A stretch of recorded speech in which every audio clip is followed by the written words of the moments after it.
সম্প্রতি আমরা দেখলাম যে Bangladesh bank, export promotion bureau এবং জাতীয় রাজস্ব বোর্ড বা এনবিআর এই তিনটার মধ্যে বাংলাদেশের যে রপ্তানি তথ্য বেশ গরমিল খুঁজে পাওয়া গেছে।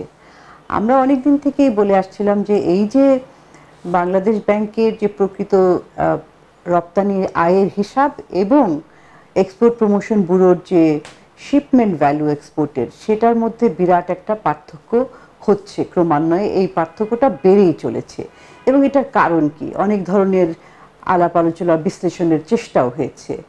আবার অন্যদিকে যারা রপ্তানিকারক তারা বলে আসছিলেন যে আসলে এই তথ্যটা সঠিক নয়, কারণ এক্সপোর্টের হিসাব যেটা ইপিবি দিচ্ছে সেটার তুলনায় তাদের কাছে যে প্রকৃত তথ্য আছে সেটার সাথে কোনো মিল খাচ্ছে না। এবং এখনই আমরা দেখলাম যে অবশেষে বাংলাদেশ ব্যাংক এটা খতিয়ে দেখার চেষ্টা করেছে এবং যার ফলে এই সঠিক হিসাবটা বেরিয়ে এসেছে এবং তারা অনেকগুলো গড় মিল খুঁজে পেয়েছে দুটো প্রতিষ্ঠান, ইনফ্যাক্ট তিনটা প্রতিষ্ঠানের মধ্যে তাদের যে তথ্য হিসাব করার একটা প্রক্রিয়া সেটার মধ্যে।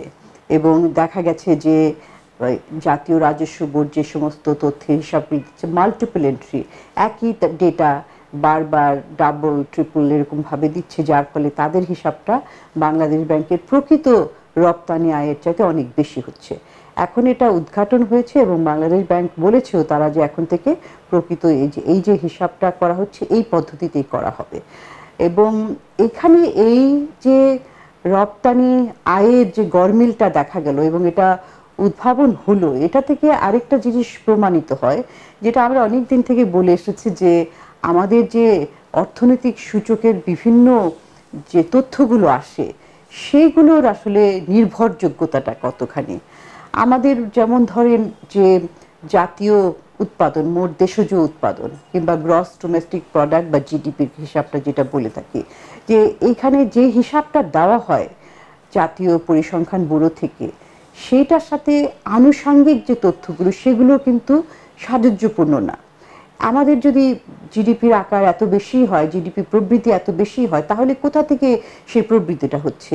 আমাদের কি আমাদের ব্যক্তি খাতের বিনিয়োগ, বৈদেশিক বিনিয়োগ এগুলো তো বাড়ছে না, তাহলে আমাদের কর্মসংস্থান কোথায়?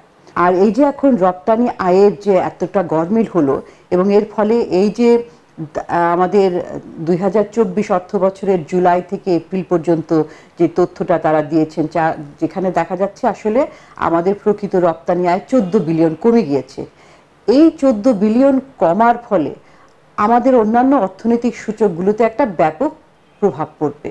জিডিপির আকার, জিডিপির প্রবৃদ্ধি, মাথাপিছু আয়, এইগুলো কিন্তু আবার পুনরায় হিসাব করতে হবে এবং যত তাড়াতাড়ি এটা করা যায় ততই আমাদের জন্য মঙ্গল হবে, কারণ এটার মাধ্যমে প্রকৃত একটা চিত্র বোঝা যাবে অর্থনীতির।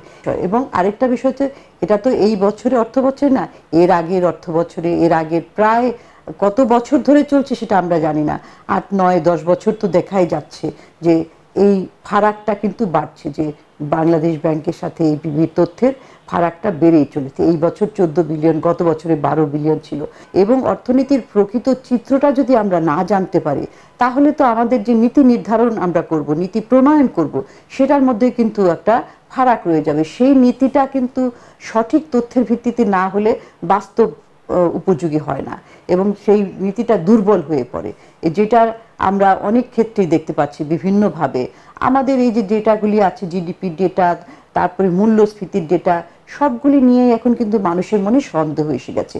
এবং আরেকটা বিষয়, আন্তর্জাতিকভাবেও এখন যদি বাংলাদেশের তথ্য নিয়ে এতটাই গরমিল থাকে তাহলে একটা আমাদের ভাবমূর্তিরও বিষয় রয়েছে।